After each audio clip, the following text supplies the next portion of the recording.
Hello everyone, আসসালামু আলাইকুম। কেমন আছেন সবাই? নিশ্চয়ই ভালো আছেন। নতুন একটি সবজি রেসিপি নিয়ে আজকে আপনাদের সামনে হাজির হলাম। তো চলেন শুরু করি। সবজি তো আমরা অনেকভাবেই খেয়েছি, বিশেষ করে ঢ্যাঁড়স। ঢ্যাঁড়স দিয়ে ডাল চচ্চড়ি করে দেখাবো আজকে। ঢ্যাঁড়স ভাজা খেয়েছি, মুচমুচা করে ভাজি খেয়েছি। সো আজকে আমি দেখাবো কিভাবে মাখো মাখো করে ডাল দিয়ে রান্না করা যায়। চলেন শুরু করি। প্রথমে এখানে 1.5 কাপের মতো ডাল নিয়েছি, মসুরের ডাল। অবশ্যই ভালো করে ধুয়ে পানি ঝরিয়ে নিতে হবে।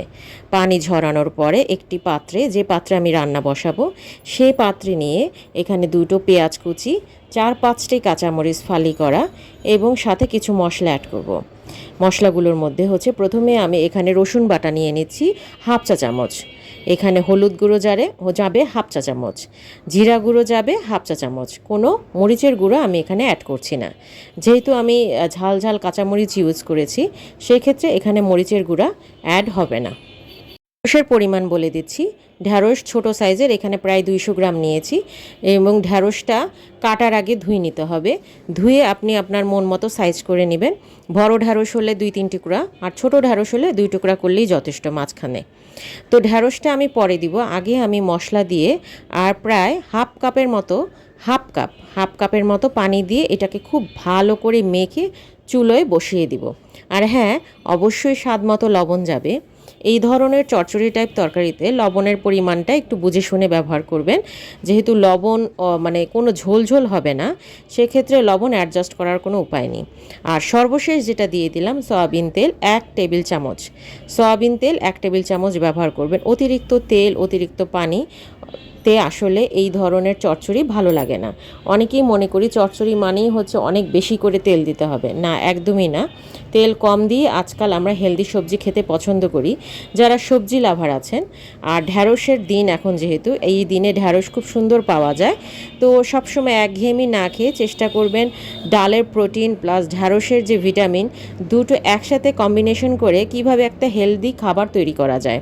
পরিবারের জন্য এটা খুব ভালো একটা রেসিপি হতে পারে। তো দেখলেন তো, আমি খুব ভালোভাবে মেখে ঝেঁকে প্রায় হাফ কাপের মতো পানি আমি এখানে দিয়ে এখন চুলায় মিডিয়াম টু হাই আঁচে বসিয়ে দিব বলক আনার জন্য। তো মিডিয়াম টু হাই আঁচে এখন বলক আসুক, তারপরে আমরা আবার দেখাচ্ছি কি করা যাবে। চুলায় বসানোর পরে বলক আসতে প্রায় 5 মিনিটের মতো সময় লেগেছে।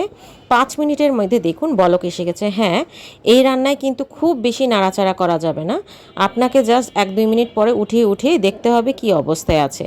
তো প্রায় 6 থেকে 7 মিনিট পরে দেখলাম যখন ডালটা হয়ে এসেছে প্রায় আধা সিদ্ধ আর পানিও একটু কমে এসেছে, তখন আমি সেই ধুয়ে রাখা কাটা ঢ্যাঁড়সগুলো খুব সুন্দর করে ছড়িয়ে দিলাম।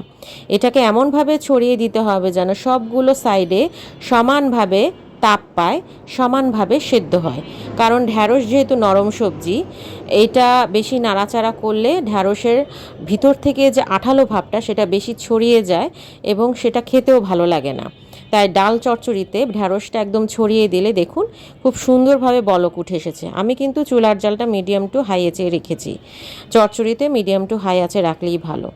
যখন দেখলাম আমার প্রায় পানি টেনে শুকিয়ে এসেছে, একটু মাখো মাখো অবস্থায়, সেই মুহূর্তে আমি প্রায় হাফ কাপের মতো ধনেপাতা কুচি দিয়ে দিব।